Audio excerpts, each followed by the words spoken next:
I have been a leader in one sort or another for a long time, and I did something with the Thunderbirds that was completely different.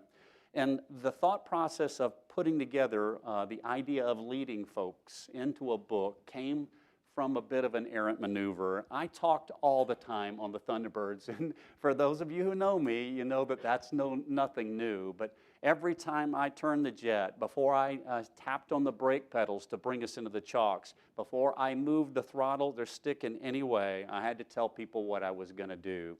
And what you're going to hear right now and what you're going to see is just a small clip of that. So pay attention to the verbiage as much as you do as the sights on this one. 460. Right on into 4. There's 4.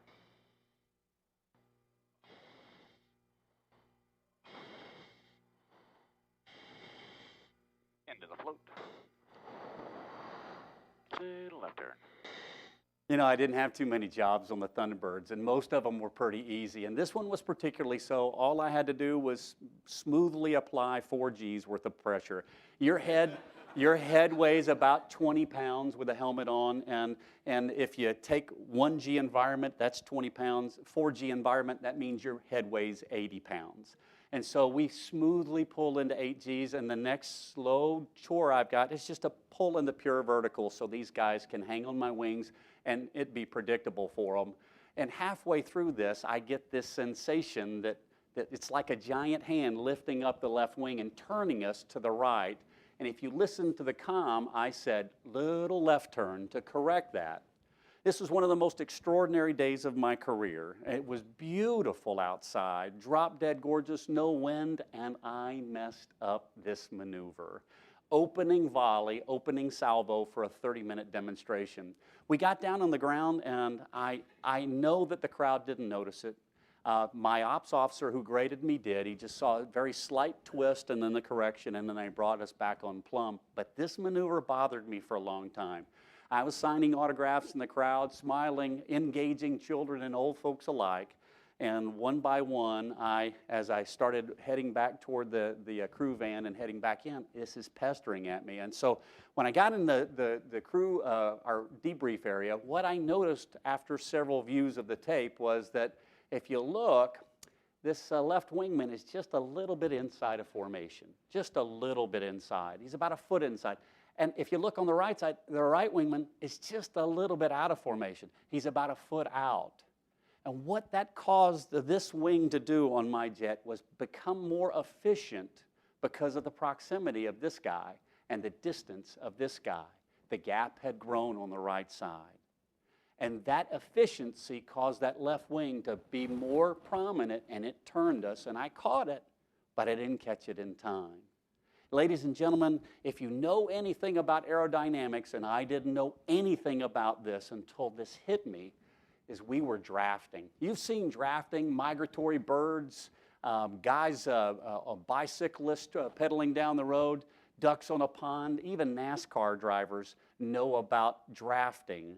Drafting, as I started to think about it, became more and more of an issue in my head. It was actually discovered by a bunch of knuckle-dragging race car drivers at NASCAR at Daytona 500 in 1959, and they figured out somehow during the race that 2 cars running close together, nose to tail, could actually sustain a speed faster than either car could achieve on its own, even momentarily.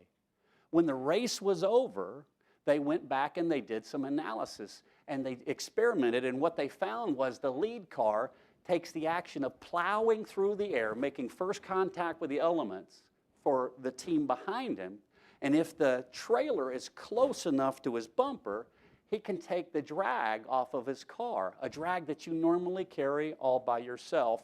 And by shifting that drag to the backside of the bumper of the second car, the trailer, those 2 cars run with the power of 2 and the drag coefficient of slightly less than 2, allowing them to sail down the highway and pass anybody who's running by themselves in rapid fashion.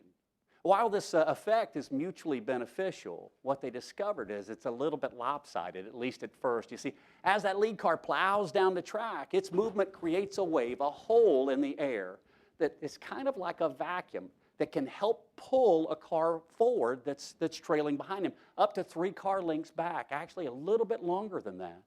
And if the trail car elects to close on the leader's bumper, that vacuum becomes more and more powerful with every foot of closure he elects to make on the leader's bumper.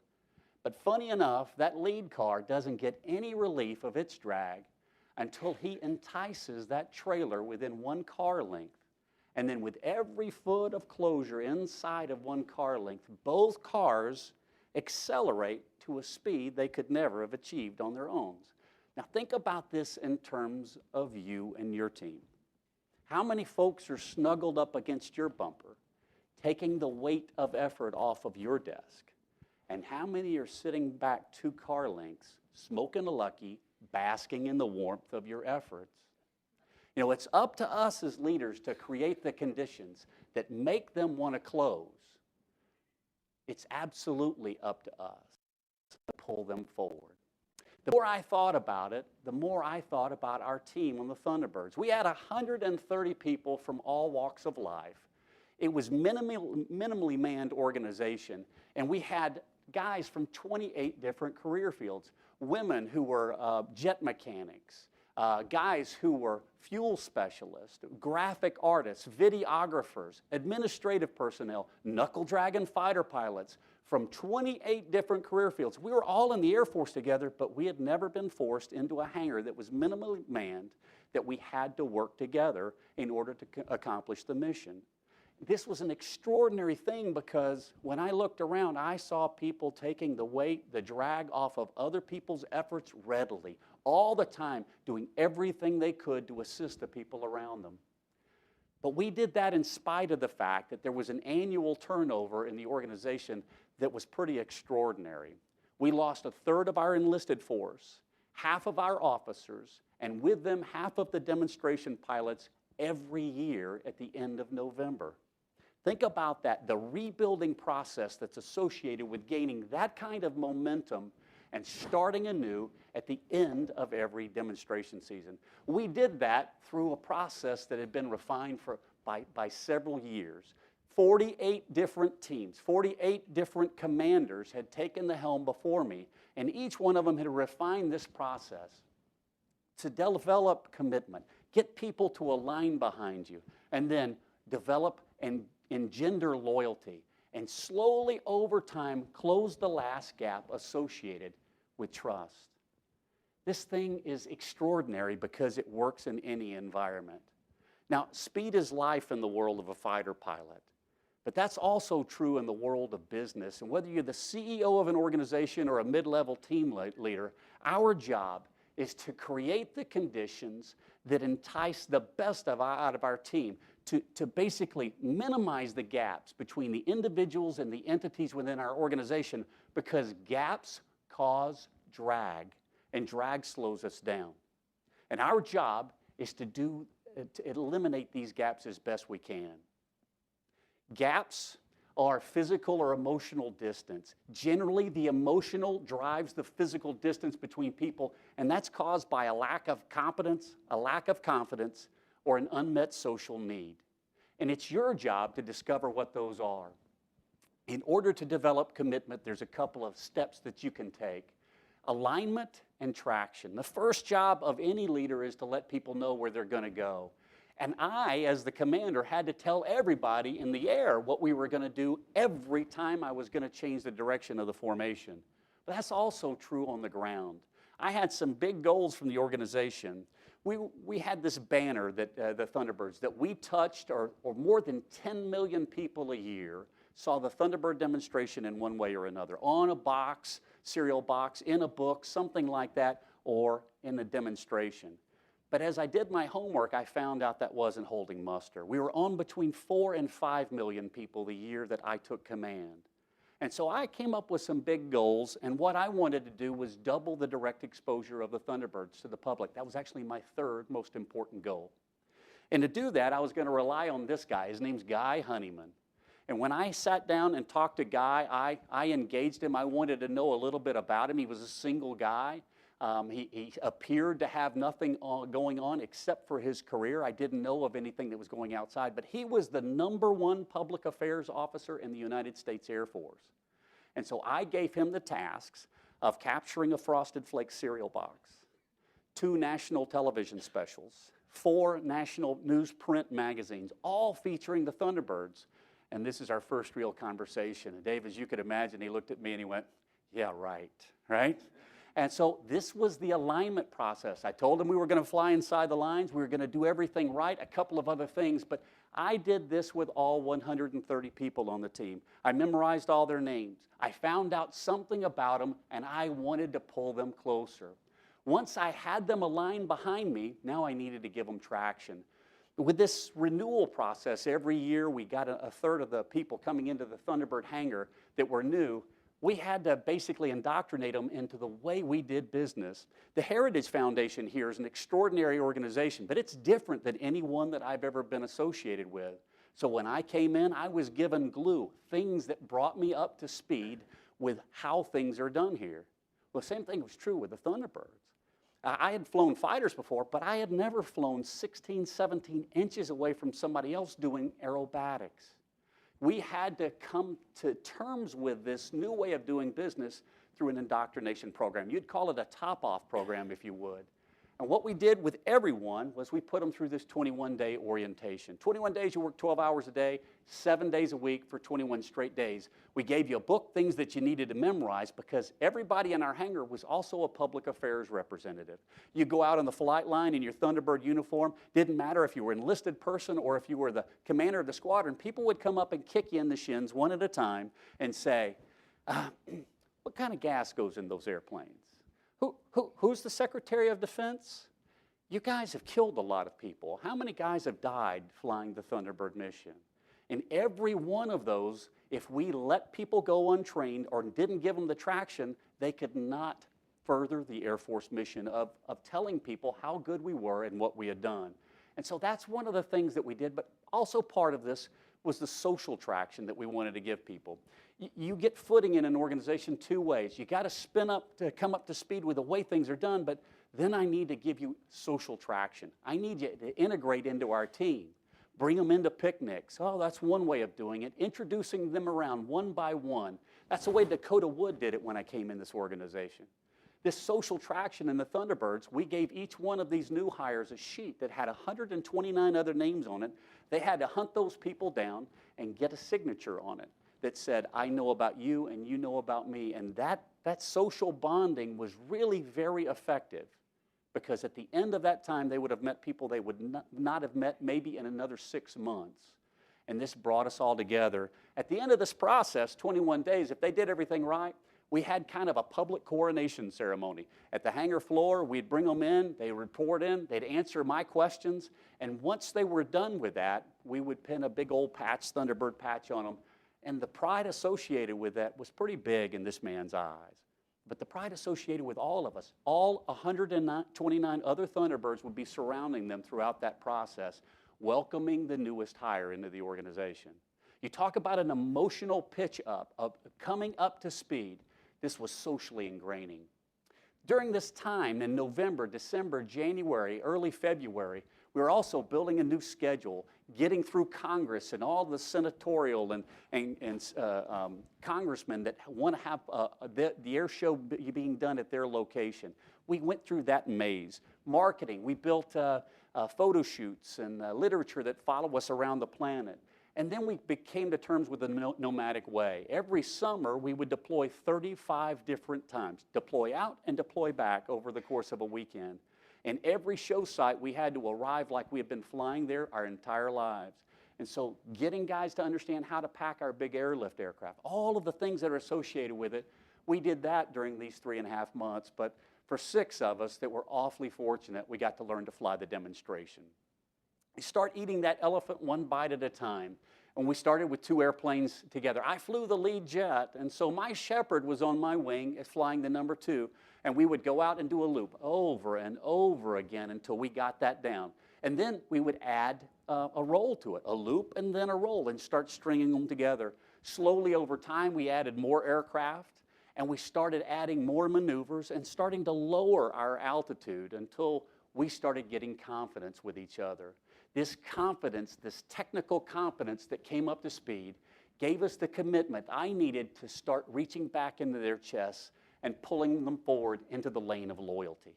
Loyalty is an extraordinary thing. With it, you can do great good. Without it, you're just a couple of days away from losing some key individuals on your team to another organization. There's a couple of things that you need to do in order to pull people forward into the growth area. Growth and confidence. Give them this and you can do extraordinary things. A growth we very often think of in terms of just your job. But the way you're going to find out what people, the areas that they really need to grow in, the only way you're going to find that out is by engaging them directly and finding out what their genuine interests are. All of you, and me as an old guy, all of us have kind of earned our stripes by talking for a living. This takes a completely different talent. It's actually listening for what really is critical in their lives. You'll find out if they've had health problems, if their children are doing something extraordinary in school where all of their pride is leaning towards. When you start tapping into these areas and finding out where their genuine passions are, you can do extraordinary things. There's 5 areas that you can work at or look at and divide this up. Most people think about this as just the job. You know, for professionals, people who are really driven and focused, you know, for most of us, that's where our center pillar is. But then there's faith, family, friends, health, and your job. And by going into the conversations, just listening to one of those elements and then taking some notes down at the back side of it, you'll find out some extraordinary things. See, Guy Honeyman, who I was going to rely on to do everything for my organization, Guy Honeyman was one of the critical elements. In my discussions with him, he was a little bit less than forthcoming. So I said, hey, Guy, I don't know what brought you onto the team, but I came on board for a childhood dream that lasted for a lot longer than it should have. I about dropped it when I was diagnosed with cancer. And the way I pulled myself and my family out of the darkest days was by putting that impossible goal of being the Thunderbird commander back up on the horizon and starting to drive for it. For whatever reason, what I said resonated with him, and he opened up. And I said, so you're the #1 public affairs officer in the United States Air Force. What are your aspirations in the Air Force? And he told me something that I don't think I really wanted to hear. He goes, I hate public affairs. It is the most mundane job in the world, and I'm gonna leave the service at the end of this year to pursue something different. And I asked Guy what that something different was, and he said, I want to be an FBI agent. Do you think that little bit of information was key to me? I could have made the assumption that he wanted to be a career officer and run public affairs for the Air Force because he had that footing. But this was a completely different passion. And by knowing that, just by asking that question, I reached back into Guy's chest and I started pulling him forward by showing interest in this extraordinary man. It's all about closure.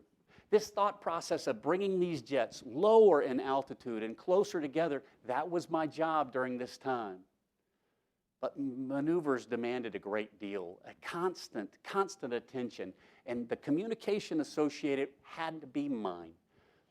As these folks moved in, my words became much more than gospel to them. They relied on it in everything that they did. As I started flying, if I said right turn, and I did not start my right turn, my wingman had to anticipate that, and he would come up into my jet and then have to leave the formation because I hadn't turned. If I started to turn without him, it had the same effect. And so this building of trust was critical to us moving forward. As I developed that trust and that confidence in them, I started moving them forward into this lane of trust. And the last piece I'll talk to you about is the integrity side. Integrity to you guys might mean honesty, but it means something much different to me. It does include honesty, but includes something much bigger. See, trust in our job may as well have been written on the visors of our headset because we looked for it everywhere. As we closed in, the guys on my wings lost all of their peripheral vision. And as we lowered our altitude from 500 to 400 feet above the ground to start a rolling maneuver at that altitude, I could put them in a position where they could not save their own lives. They had to trust me with everything in order for us to do our jobs effectively. This loss of peripherals is incredibly tough to give up. And in order to do that, they looked for things everywhere. This is a training shot. This is actually before we closed our formations in. And you can see the gaps between the formation here are still there. We're going to close in the whole time we're out there flying these maneuvers over our practice range. We conducted these over and over, thousands of maneuvers over hundreds of hours. And the whole time we're out there conducting this turn or this roll, I've got 5 other constant eyes watching my every move and listening to see if my audio matches my video. And if it does, we continue to go forward. But they didn't just look for it there. They looked for it in every other facet of my life. They look for it in my faith, in my family, in my friends, in my health, in my job.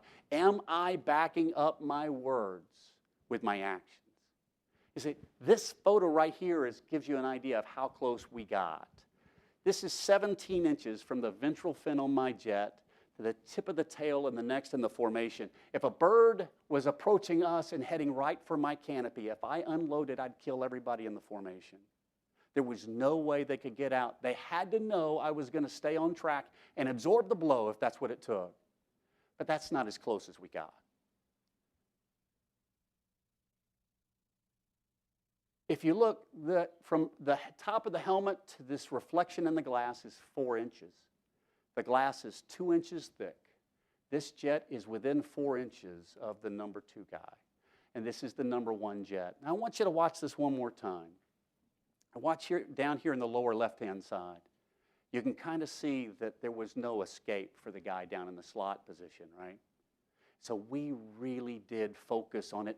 There's a lot of reasons why you wouldn't do this, right? There's a lot of reasons why you know not to do this, but I'm here to tell you that you've built biases just like this your entire life. These biases drive your actions or limit your actions, and they drive your people's willingness to follow you. Biases were designed to protect you. They're the things that keep you from putting your financial, your emotional, or your physical self at risk on the belief that someone else won't come through for you. You've seen somebody who looks just like me, who stands and sounds great on a stage. You've watched that person go out and cheat on their wives, or embezzle from a company, or stab someone in the back. Maybe it was you. Those are the things you develop over your adult life, but you listen to your parents say the same thing about somebody who had facial features, hair that flowed one way or another. And those biases are lifelong. You'll never know fully where those are lying in your own chest, and you'll never ever know where they are in your followers' chest. Our job as leaders is to shed this code, not get them to dump it, but to write new code on you. Code that's developed through a series of integrity-laden actions that never ends with every pillar of your life. It's an extraordinary challenge. This is one of these areas where if you do it right, ladies and gentlemen, you can do incredible things. In his last year in the United States Air Force, Guy Honeyman could have basically rested on his laurels. But he went to Kellogg, Michigan 14 different times. I think he begged. I think he cajoled. I hope he didn't pay anybody off. But he won us a Frosted Flakes cereal box. Our goal was to go for 20 million people total for that year. And I was thinking that we might get 1 or 2 million cereal boxes. But Guy Honeyman had 40 million Frosted Flakes cereal boxes printed up, and that was one of 3 different big bells that he rang for the organization. He did that in a job that he hated, a job that he thought was mundane. Can you imagine what he's doing today for the FBI? The opportunity to pull people forward on their hopes, their dreams, their aspirations is extraordinary. And as you pull them forward, the surge that you feel on your wings is extraordinary. Ladies and gentlemen, I don't know what your life's passions are, But nothing will ever top this in my life. It will never come close to feel these people, their surge, their energy right on my wing as I put this Delta on the back is a joy that can never be matched in any capacity in my life. It can never be matched. This nation is hungry for leaders. It's hungry for people like you to pull others in close and do something extraordinary with your teams, to become part of the team of your lifetime. With you at the helm, there's no greater joy. And ladies and gentlemen, there is no greater joy, no bigger moment in my life than being on the point of this extraordinary group of people. The way we did it, the methods, the methodologies, and a couple of techniques will help you do anything you'd like in your life. And this is inside of this book. I hope you enjoy it as much as I enjoyed writing it.